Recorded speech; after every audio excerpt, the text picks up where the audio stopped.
I'd like to think about some verses from Luke chapter 17.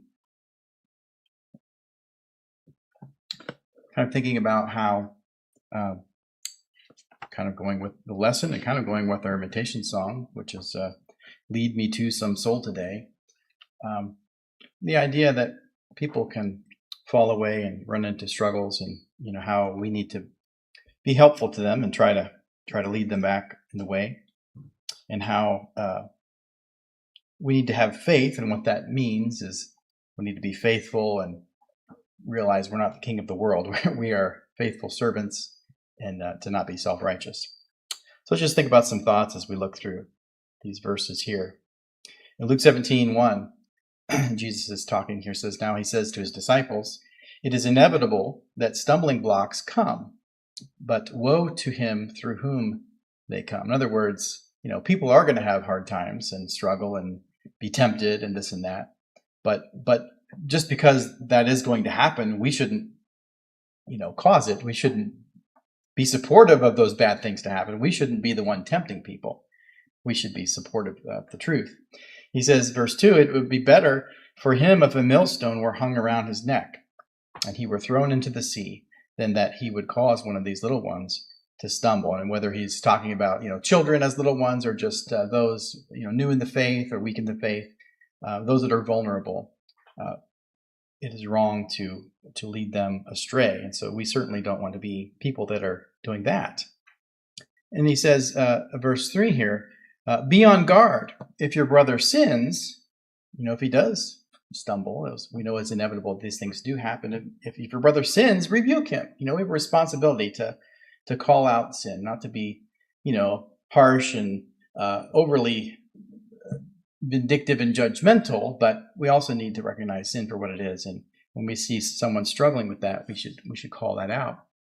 And if he repents, forgive him. Especially if he's sinning against you, you're calling that out, and he repents of that sin. You need to not have a hard heart. You need to be forgiving of him of that sin.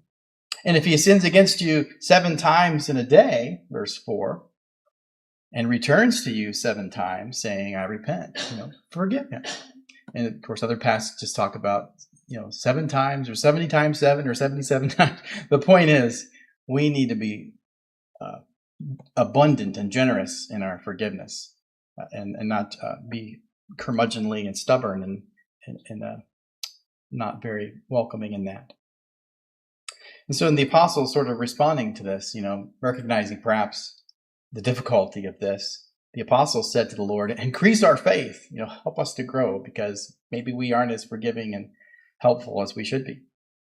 In verse 6, and the Lord said, if you have faith like a mustard seed, and that's like a very, very tiny seed.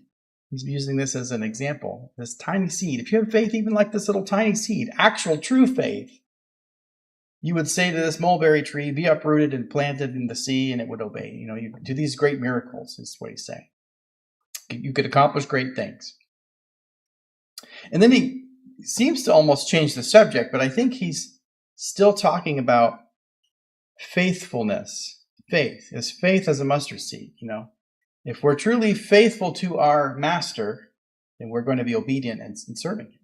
It says, but which of you, having a slave plowing or tending sheep, of course, in our culture, we might think of, which of you is a boss at work, your employees you're going to treat your employees a certain way. You're going to expect things of them, right?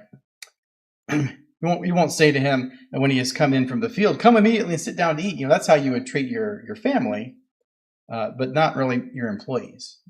There may be blurred lines sometimes where we have good friends that we work with, but this is the idea of a master and a servant relationship. Verse 8, but he will he not say to him, prepare something for me to eat? The master is going to have expectations. The boss is going to have expectations. And clothing yourself properly, serve me while I eat and drink, and afterward you may eat and drink. You need to know your place as a servant, and a faithful servant will know his place. And us as Christians, we need to recognize we're not the king of the world. We serve Jesus Christ, the King of Kings and Lord of Lords. Verse 9, is he grateful to the slave because he did the things which were commanded? Is Jesus grateful when we obey him? Or have we done him some great service and he's just so, that may be kind of a weird thing. I mean, he's pleased, right? But he doesn't really need those things. He is almighty.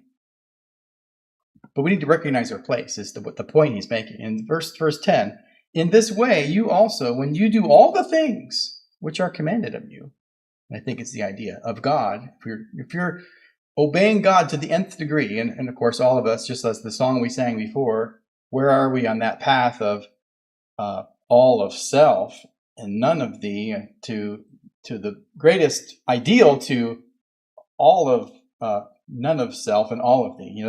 That should be the ideal, that none of our priorities are about ourself and it's all about God, but we're probably somewhere in that spectrum in between.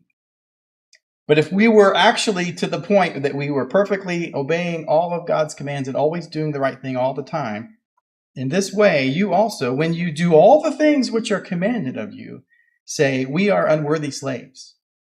We have done only that which we ought to have done.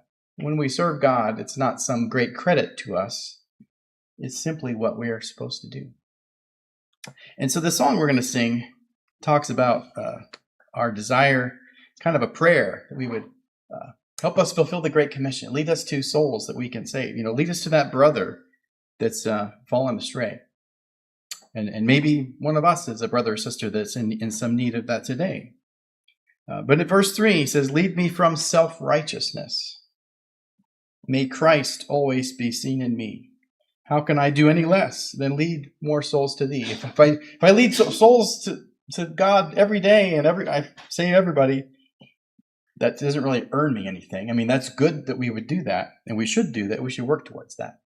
But we need to recognize that doesn't make us the king of the world, and that we need to recognize our place as servants of God. So let's think about these things, having our right attitudes of not having self-righteousness as we weigh our own hearts and test ourselves and consider where we are in our walk with God. If anyone needs to make any changes in your life, to obey the gospel, or to ask for prayers, we encourage you to come while we stand and sing the song.